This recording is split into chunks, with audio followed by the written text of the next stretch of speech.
Sahabat yang dikasihi oleh Tuhan Yesus Kristus, mari sekarang ini kita berdoa.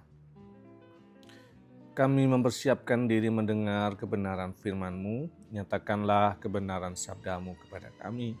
Kami mohon dalam nama Bapa, Putra dan Roh Kudus. Amin. Sabda Tuhan terambil dari kitab Joel, pasal yang kedua ayat yang ke-13. Koyaklah hatimu dan jangan pakaianmu. Berbaliklah kepada Tuhan Allahmu, sebab Ia pengasih dan penyayang, panjang sabar dan berlimpah kasih setia, dan Ia menyesal karena hukumannya. Sahabat yang dikasihi oleh Tuhan Yesus Kristus, bacaan kita dari kitab Yoel ini menceritakan bagaimana berita bahwa Allah sudah muak, sudah jengah dengan perilaku manusia. Dan sebenarnya beritanya adalah berita penghukuman bagi dosa dan kesalahan manusia. Tetapi selalu saja bahwa setiap berita penghukuman selalu akan muncul kesempatan untuk berubah, kesempatan untuk bertobat, kesempatan untuk menghindari hukuman itu.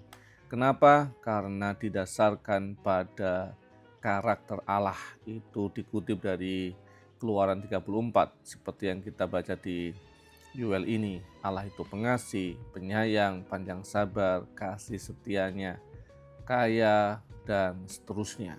Jadi selalu ada kesempatan untuk memperbaiki diri. Dengan cara apa? Dengan cara bertobat. Nah, ketika bicara soal bertobat, pada waktu itu bentuk liturginya adalah menyobek pakaian sebagai tindakan berkabung, tindakan berduka cita, tindakan penyesalan begitu. Dan Tuhan mengatakan bukan itu yang aku kehendaki. Kamu tidak perlu menyobek pakaian pun tidak apa-apa gitu ya, tetapi aku membutuhkan hatimu yang terkoyak bukan pakaianmu tetapi hatimu. Kata leva itu hati artinya adalah soal pusat kehendak, komitmen yang sungguh-sungguh.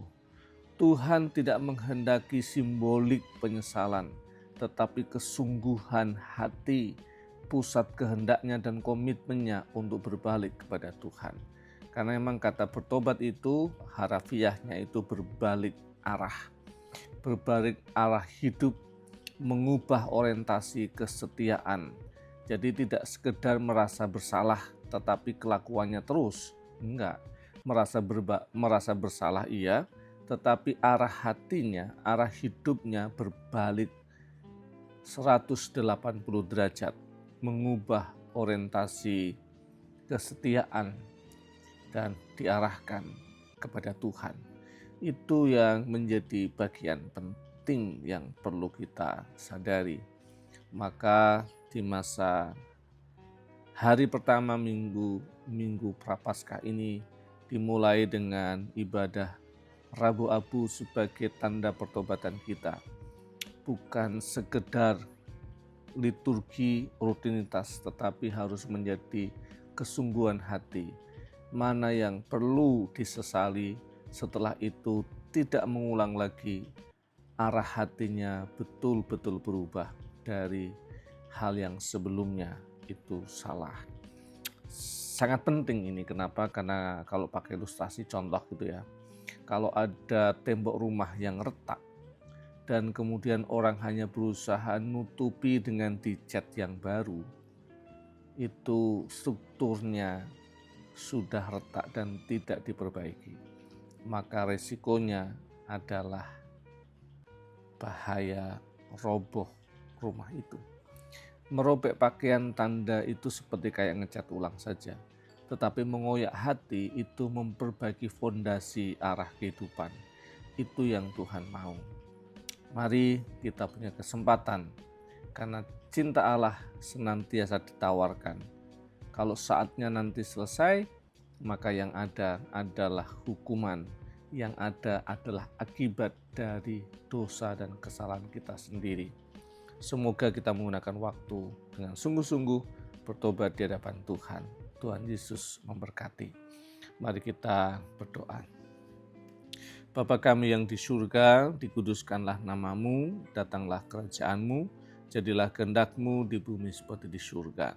Berikanlah kami pada hari ini makanan kami yang secukupnya, dan ampunilah kami akan kesalahan kami, seperti kami juga mengampuni orang yang bersalah pada kami.